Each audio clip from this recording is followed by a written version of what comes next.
e internacionais a convite do governo brasileiro.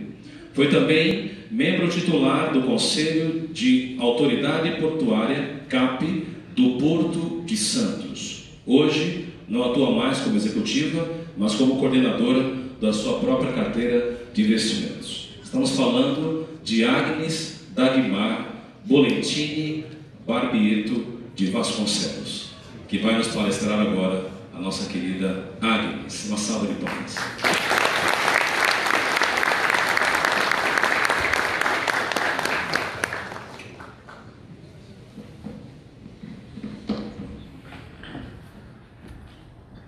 Bom dia a todos.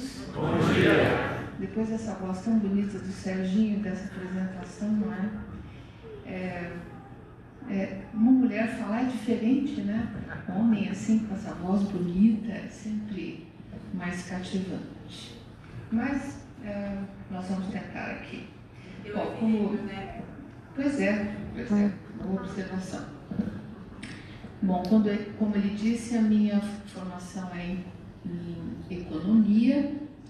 Eu venho de uma família de classe média, de origem católica. Eu fiz o ensino fundamental no colégio católico e eu me tornei adventista há 21 anos, através do meu irmão Pedro, nessa igreja do Tatuapé, a primeira igreja adventista que eu conheci aqui. O Edson está fazendo assim com a cabeça, é verdade. Nessa ocasião, eu passava por um grande estresse emocional, um problema enorme que algumas mulheres empreendedoras têm. Era um casamento desfeito por infidelidade da outra parte, e eu tinha um filho de 9 anos para criar. E essa época foi uma época muito, muito difícil da minha vida. Eu já estava fora do mercado de trabalho, fazia uns 10 anos, e eu precisava fazer alguma coisa para enfrentar aquela situação. Eu me lembro, na época, eu fazia psicoterapia e o meu psiquiatra insistia em dizer: você tem que voltar a trabalhar. Tem que voltar, e eu fiz isso. Ao contrário de muitas mulheres, voltei para trabalhar. E o meu ex-marido, um homem mais velho do que eu, ele tinha muitas posses, ele era um armador. Um armador é uma pessoa que arma navios, né? Todos sabem disso. E dono de metade de uma empresa de navegação que tinha sede no Rio de Janeiro, Transwal Navegação. Quem quiser olhar depois no Google pode ver a história dessa empresa, né? E essa empresa tinha um pequeno terminal de carga geral no Porto de Santos. Um terminal de carga geral, um lugar onde você mexe, né, com vários tipos de mercadoria. A gente chama carga geral. Aquela carga tem uma definição clássica, né? Granel é tudo aquilo que você joga da sua mão, bate no pé e não te machuca, né? Petróleo é granel, pellet de ferro é granel, açúcar é granel, arroz. Carga geral não. Carga geral, se você jogar, ela machuca o seu pé. Então, são vários tipos de mercadorias, e essa empresa havia então esse terminal lá no Porto de Santos, e me foi dado como prêmio de consolação nessa situação doméstica complicadíssima, um lugar lá naquele terminal. Olha, você vai para lá e veja o que você consegue fazer. É claro que todo mundo queria me ver muito longe do Rio de Janeiro, que era o lugar que eu morava. Imagine, Santos, 500 quilômetros, né? Todo mundo queria, inclusive meu ex-marido e todos mais, que eu ficasse bem longe para resolver aquela situação doméstica que era muito difícil, né? E assim eu vivi na ponte aérea Rio, São Paulo e Santos durante 15 anos da minha vida. Enfim, e assim foi inserida a minha vida no Porto. Detalhe, eu havia me formado em economia e sempre trabalhei em empresa de navegação. incluindo essa que o Serginho mencionou, United States Lines, Brasil.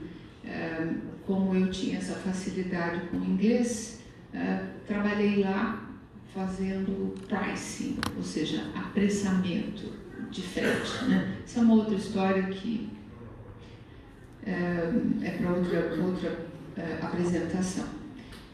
Enfim, fui parar no Porto de Santos. O ambiente portuário é um ambiente muito difícil para a mulher. Especialmente se a mulher não tem um cargo comercial ou então um cargo qualquer subalterno, né, de assessoria, como secretário ou assistente, né? Para um executivo que tem que decidir, etc., não existe mulher nesse setor. Na minha época existia eu e uma italiana. Hoje em dia eu acho que não tem ninguém. Assim, cargo executivo, não. E eu ganhei esse cargo, uma empresa que não dava certo, um terminal pequeno chamado Termares, que não era nem alfandegado. Quando eu digo terminal alfandegado, é aquele terminal que tem a licença da Receita Federal do Brasil para armazenar mercadorias enquanto há o processo de nacionalização das mercadorias, não é? E eu comecei devagar, comecei aprendendo as especificidades da atividade portuária, que é uma atividade interessante porque ela é internacional. Você tem que planejar as instalações, você tem que conhecer os equipamentos portuários, você tem que conhecer a legislação, que é a interface com a aduana, né, com a Receita, já que é um terminal alfandegado. Você tem que lidar com uma questão importantíssima, que é a questão dos sindicatos, porque todos sabem, os sindicatos dos mais bem organizados no Brasil estão no Porto, né? Todo mundo já ouviu falar de sindicato de conferente, estivador, né? Então, enfim, é uma atividade cheia de detalhes.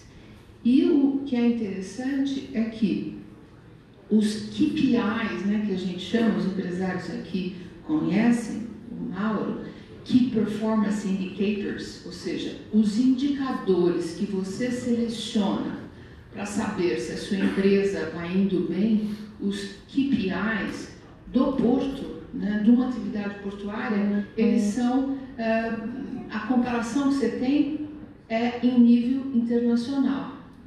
Por exemplo, um portainer, né? Portainer é aquele equipamento que você vê iluminado quando você olha o porto, né? Ele pega um container do cais e coloca dentro do navio, né? Quando você vê um portainer daquele, para você dizer se ele está sendo bem operado ou eficiente ou não, você compara o mesmo portainer aqui no Porto de Santos com o Porto de Rotterdam, na Holanda. Então, fica tudo muito complicado, né? O número de movimentos que esse portainer faz por hora é um KPI, é um Key Performance Indicator de uma atividade portuária. Então, é uma atividade complicadíssima porque os seus pontos importantes são comparados internacionalmente, né? Ou seja, a atividade está sendo sempre analisada tomando por base indicadores comparados internacionalmente, né? Enfim, o trabalho no Porto de Santos foi a minha principal atividade executiva que eu fiz, né? Em determinado momento se decidiu no Rio de Janeiro que esses terminais seriam vendidos e hoje em dia eu vivo com os recursos que eu conseguia angariar nesse tempo de trabalho, né? Mas, o que eu quero dizer para vocês essa manhã, o pastor Jair me convidou para fazer essa palestra e eu disse para ele assim, pastor Jair, qual é o público que o senhor pensa que está lá, né, ouvindo? Porque a gente pode falar de várias coisas. Ele me disse, mas olha, tem gente que está começando o trabalho, tem gente que tem firma já estabelecida, tem gente que já está, enfim, tem gente procurando emprego, tem gente pensando em empreender qualquer coisa, e você fala alguma coisa para esse tipo de público, que é um público bem heterogêneo, né? Então eu pensei o seguinte, falar para vocês o que eu considero mais importante nessa minha trajetória de trabalho para que a gente tenha sucesso numa empresa. E é isso que eu posso dizer, né? E eu falei, bom, então todo mundo, eu quero pedir perdão de antemão se eu falar alguma coisa que é um lugar comum, muitos já sabem, não é? O pastor Jonas aqui roubou uma parte do que eu ia falar, porque eu contei para ele ontem, e ele deu uma arrumada na coisa da meditação. Eu quase fiz a maior cara feia para ele na frente, para ele parar de falar nisso, mas ele continuou. Mas, enfim, meus amigos, a coisa mais importante na vida e na atividade empresarial é o planejamento. Por isso que ele roubou o que eu ia falar. Tá eu falei que você ia falar. Não, coisa nenhuma. Depois a gente acerta lá em casa, eu não vou nem falar. Mas, a coisa mais importante... Não, o pastor não rouba, pelo Senhor. Pois é, pelo Senhor, você tem razão, o pastor não rouba, o pastor não. Não, no sábado, no domingo ele começa. Mas, planejamento é a coisa mais importante. E aqui eu fiquei feliz com essa parceria com o Sebrae, que esse Advent 7 vai ter. É fundamental, né? Planejamento é fundamental em tudo na nossa vida. Nós temos muita dificuldade em planejar, irmãos. Na nossa vida pessoal a gente tem muita dificuldade. Imagine numa empresa. Imagine quando você é dono do seu negócio. É muito difícil planejar. Alguém me pediu para falar uma vez num encontro de casais sobre finanças pessoais, né? E finanças pessoais. Então eu comecei a ver o que eu poderia falar e percebi que a grande dificuldade, né, para você ter controle da sua vida financeira é você planejar. Aí você olha para você e diz assim, não, mas eu sou controlado. Eu olho o meu extrato de banco e eu sei que eu gastei com aluguel, com luz, com telefone, com condomínio, etc. Isso vem no banco, né, certinho, você vê. E o que você não controla? Aí você pega, coloca 100, 200 reais no bolso e fala, não, isso aqui é para o sábado, para o fim de semana. E vale aquilo. E você nunca controla isso. Né? Aí é que reside a grande dificuldade de se guardar dinheiro. Né? As despesas que a gente sabe que a gente vai ter, beleza. Mas aquelas que a gente gasta sem saber é que são complicadas. E na empresa é a mesma coisa. Né? Você tem que planejar. E qual é o passo primeiro do planejamento? Primeira coisa que você vai fazer. Você vai fazer um orçamento. Né? E existem muitos lugares para você aprender a fazer isso. Um orçamento. O que é um orçamento numa empresa? Aqui quem é contador? Quem é contador? O Mauro está aqui olhando assim, ansioso. O contador sabe fazer isso, né, Mauro? Perfeito, um orçamento. Listar todas as coisas que você faz. Agnes, mas aí eu ainda não sei o que eu vou fazer direito. Eu fui mandado embora de uma empresa e tenho lá X mil reais para empreender o negócio. Como fazer? Que orçamento? Você vai pensar numa ideia factível para o seu negócio, vai listar tudo o que você pensa e vai procurar saber quanto custa cada item daquilo que você pensa. Né? O pessoal acha que fazer orçamento é um bicho de 7 cabeças, uma coisa louca. Não, é você começar a listar aquilo que você acha que você vai gastar e depois você listando, você vai aprendendo a natureza daquela despesa e vai agrupando aquele tipo de coisa de uma forma que você entenda. E aí você começa a fazer o orçamento, e um orçamento sempre está ligado a um período de tempo, né? E daí, dessa simples atitude, sai o famoso orçamento anual e vários orçamentos anuais, é o que se chama de planejamento estratégico. Ou seja, o que vai acontecer com a sua empresa daqui a 2 anos, daqui a 5 anos, daqui a 10 anos. Isso, irmãos, é a coisa mais importante. E você tem muitas ferramentas para te ensinar a fazer isso, né? Uma das coisas um dos erros mais comuns que um empresário pequeno, dono do seu negócio, como é o caso de muitos dos amigos aqui, é misturar a sua despesa pessoal com as despesas da empresa.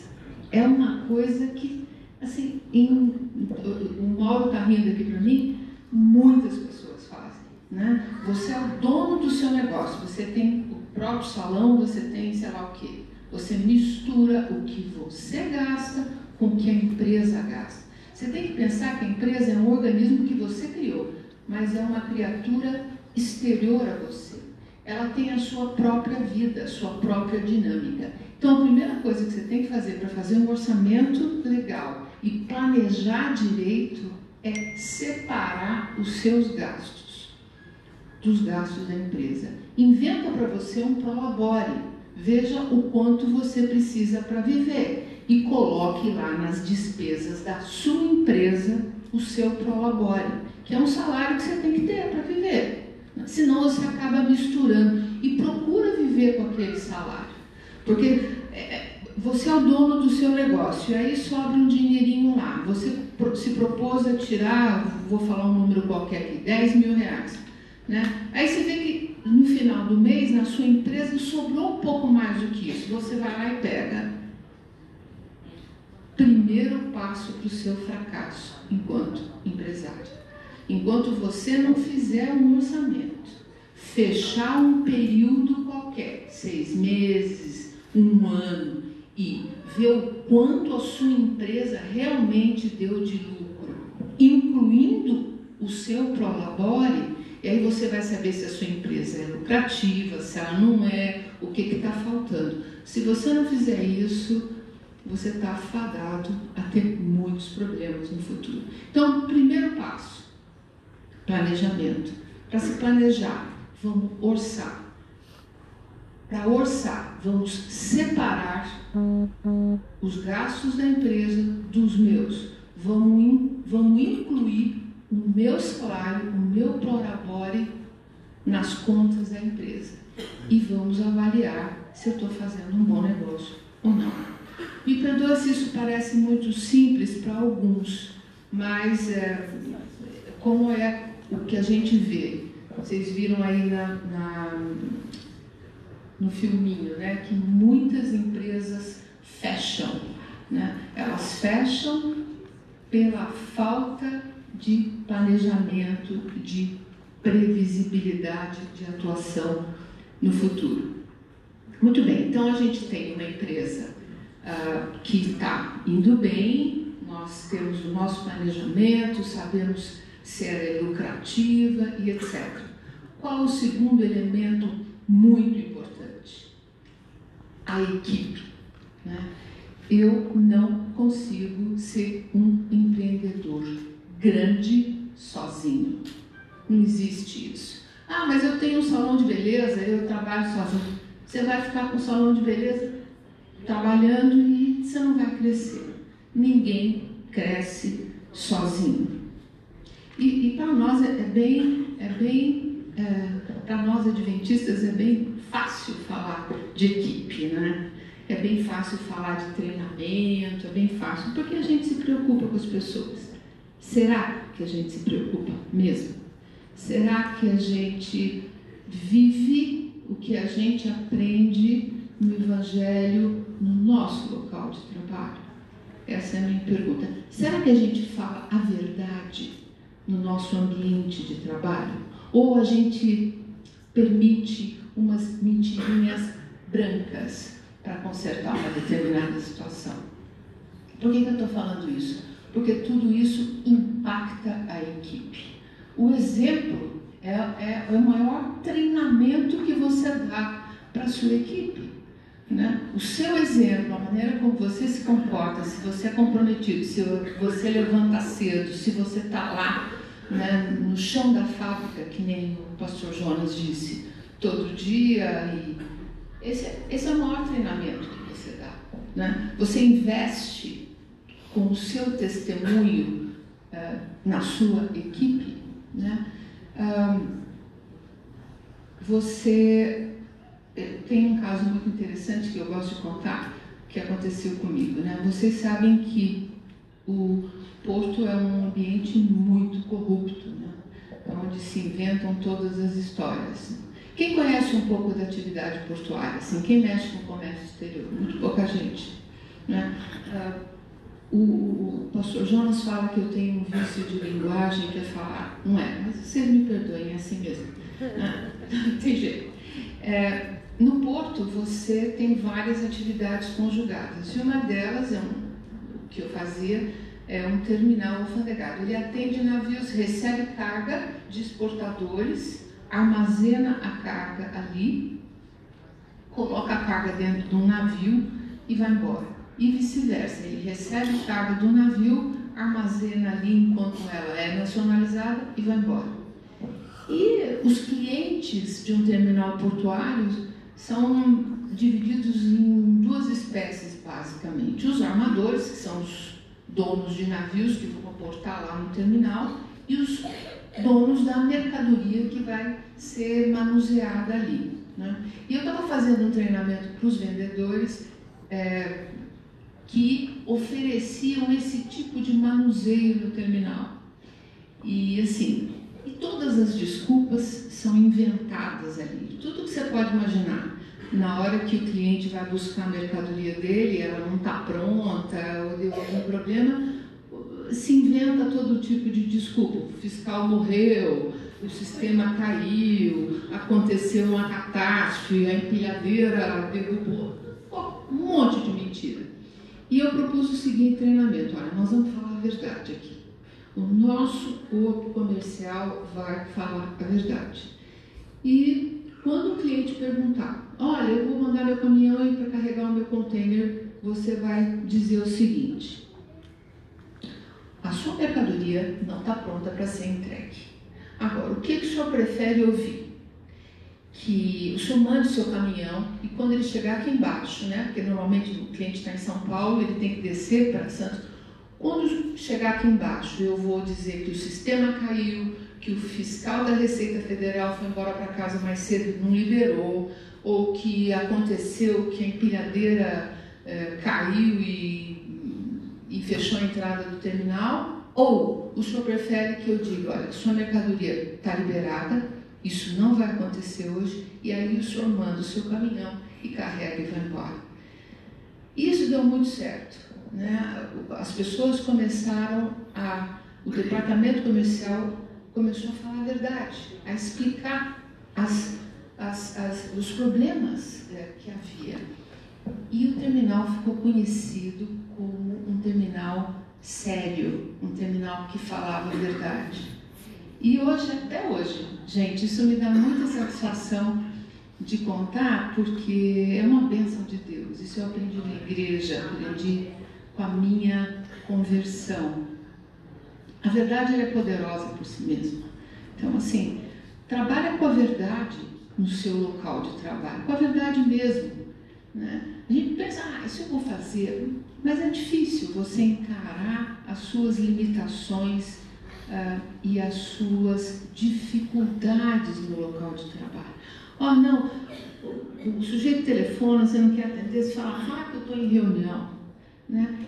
Basta isso para você começar o vírus do que não é certo entrar na sua empresa, na sua vida. Basta isso. Fala a verdade.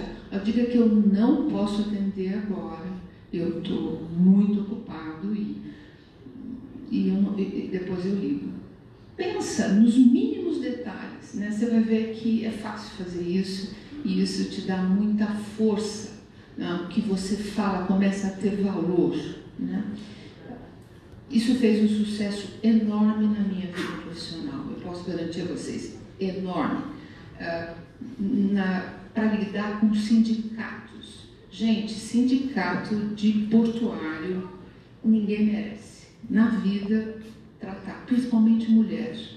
Eu me lembro que a primeira vez que eu entrei numa reunião com líderes sindicais que queriam conseguir aumento, né, para 1000 pessoas, um sindicato importante, eu escutei em 10 minutos todos os palavrões possíveis da língua portuguesa juntos, pronunciados por uma pessoa. Tudo. E depois que essa pessoa, o líder sindical, falou todos os palavrões para me impressionar, para eu desistir, ir embora, me sentir muito ofendida e sair, eu perguntei para ele assim, bom, agora a gente pode falar o que é sério? Ok. E eu descobri que, assim, aquela cúpula sindical, eu tinha que dar dinheiro para eles, aí eles aprovariam o que eles queriam na Assembleia, o que eu queria, o que a empresa queria, que era um ajuste de um percentual X. A cúpula era corrupta. E eu fiz uma coisa que empresário nenhum faz. Eu, por conta da igreja, por conta da minha convicção de que a gente tinha que falar a verdade, mandei uma carta para todos os funcionários explicando, olha, o sindicato quer que vocês, vou chutar um número, não me lembro a época, querem que vocês tenham 10% de aumento e eu só posso dar 5%. Mas eles dizem que vocês não irão na Assembleia se eu não der para eles, para a diretoria, X mil reais. Isso acontece muito, tem um senhor que está fazendo com a cabeça assim, ele sabe muito. Então, assim... Eu só falo que falar a verdade é tão bom, porque quando a gente tem que repetir a verdade é fácil de lembrar. Evidente, falar a verdade é tão bom, porque quando você tem que repetir é fácil de lembrar, não há dúvida. Então, voltamos e treinamento, preocupação com a equipe, falar a verdade. A gente fala muito em networking, né? Hoje foi falado muito aqui em networking, né? O que é networking? Você conhecer pessoas. Se a gente aliar a essa palavra, a palavra confiança, né? Networking. Por que é importante o pastor Jair fazer esse networking, né? Que é esse Advent 7? Porque se pressupõe que entre nós haja o quê? Confiança, né? Que é um substrato da verdade, que é um substrato do treinamento, etc. Eu tive um problema no Porto, porque o gerente, eu vou contar para vocês rapidamente para não me estender muito. O gerente administrativo das empresas é um ex-pastor adventista. Não sei se quem aqui conhece o Josué Dantas. Muitas pessoas, Josué Dantas.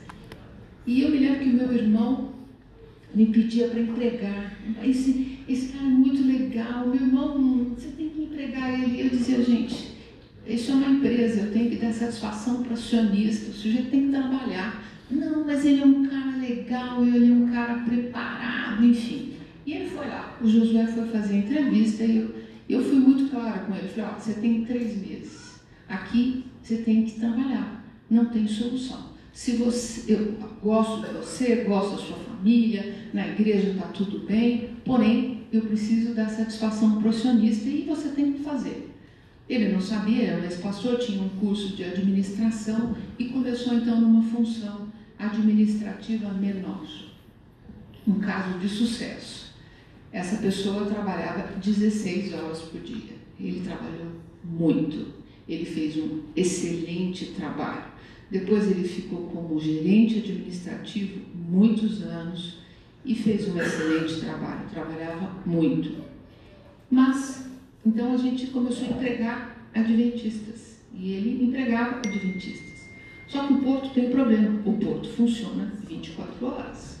O navio, a porta, sábado, de noite, o que for. Como é que a gente ia lidar com isso?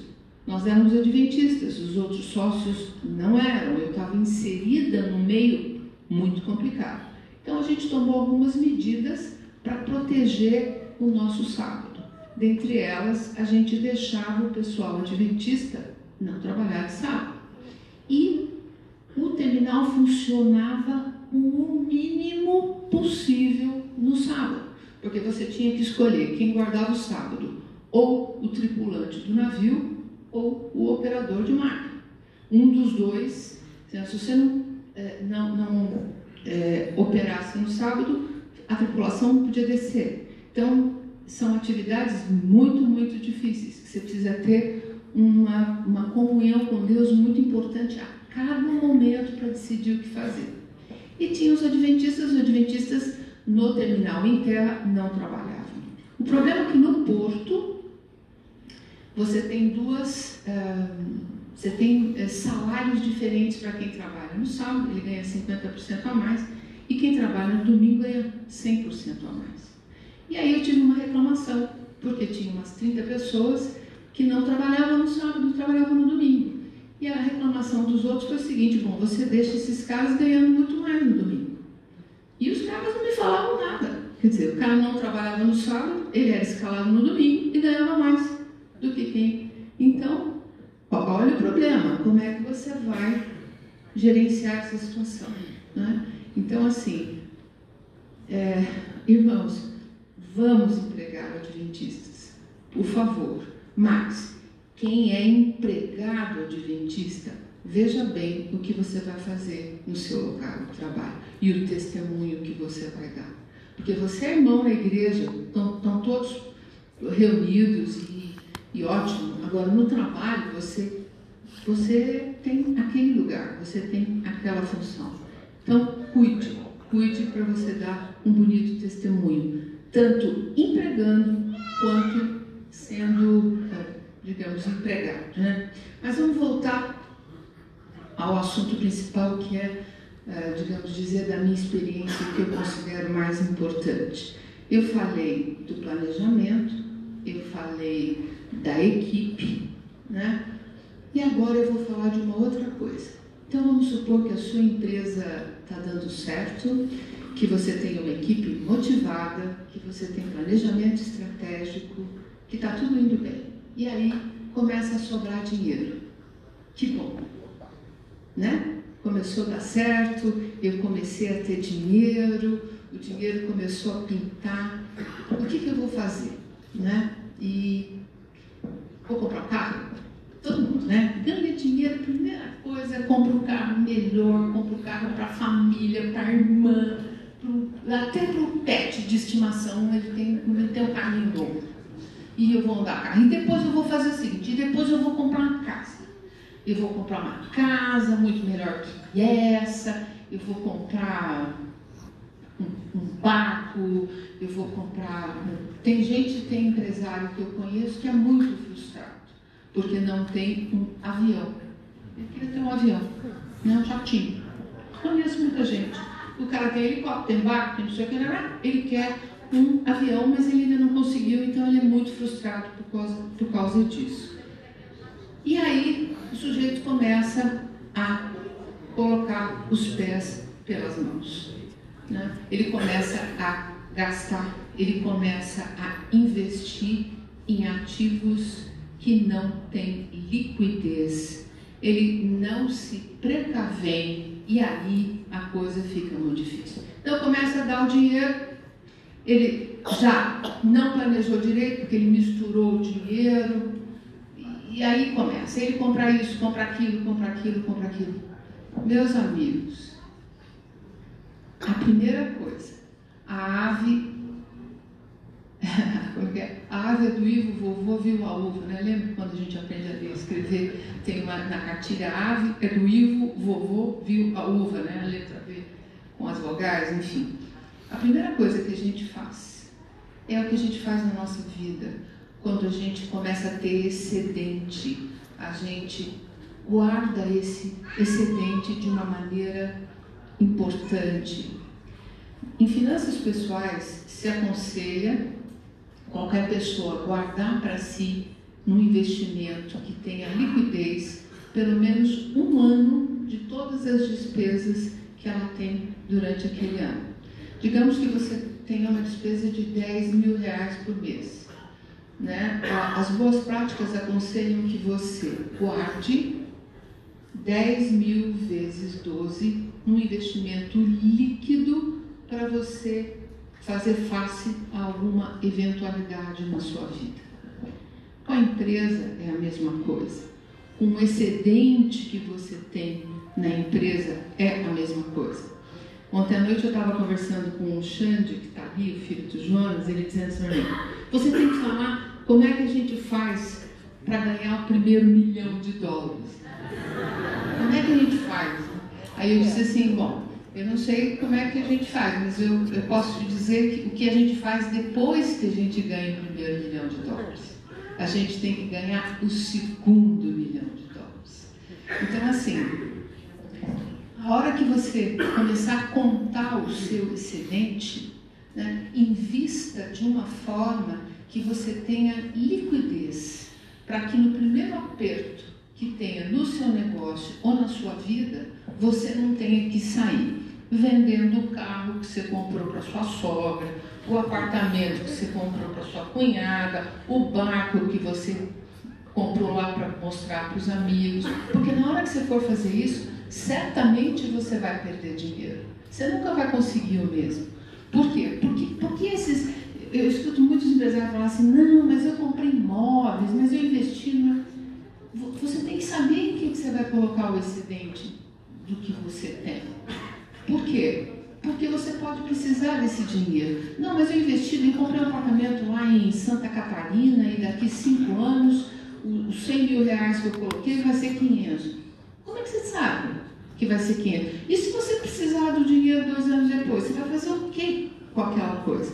Então, o excedente, o importante é olhar o excedente e diversificar esse excedente do que você ganhou, de maneira que você não tenha esse sobressalto, né? Quanta gente que vende o único imóvel que conseguiu a vida inteira por preço de banana, porque não se planejou antes, porque não planejou, não guardou alguma coisa líquida, né, que possa fazer face ao que vai gastar. É falsa a ideia de que imóvel é um investimento mais seguro e você não perde. Nada contra quem, desde a mais tenra idade, começa a investir e planejar a compra de imóveis para viver do aluguel na aposentadoria. Nada contra, mas isso é um investimento que tem que ser planejado ao longo do tempo, ao longo da sua vida. Se a gente está na idade madura, toma cuidado para não investir em previdência, PGBL. Você sempre que investe em alguma coisa, você tem que calcular o que você vai pagar de imposto, né, sobre aquilo. Toma cuidado. E hoje em dia nós temos muitas ferramentas para nos ajudar a decidir esse tipo de coisa, né? Os bancos, as corretoras, né? Veja o que você vai fazer com o excedente que você ganhou ou na sua vida privada ou na sua empresa, para que depois, mais tarde, você não incorra no problema de 100%, ou 100% é muita coisa, mas 90% de todos os empresários e profissionais liberais, que é, na primeira dificuldade, acaba com o negócio, tem que fechar, tem que mudar, e aí ele coloca, não, porque a crise, porque a recessão, porque isso. Claro que isso influencia, mas ela não vai te pegar de surpresa se você fizer aqueles passos que eu falei no início. Planejamento, orçamento, planejamento estratégico, equipe, né? Contas bem feitas e excedente bem aplicado. Bem, era isso que eu queria falar com vocês. Vocês me perdoem se eu falei chovendo molhado, mas isso que eu considero mais importante, é assim que eu vivo hoje em dia. E eu realmente espero, viu, pastor Jair, que esse networking baseado na confiança e nos princípios que a gente crê, dê muito certo. Amém. Muito obrigada.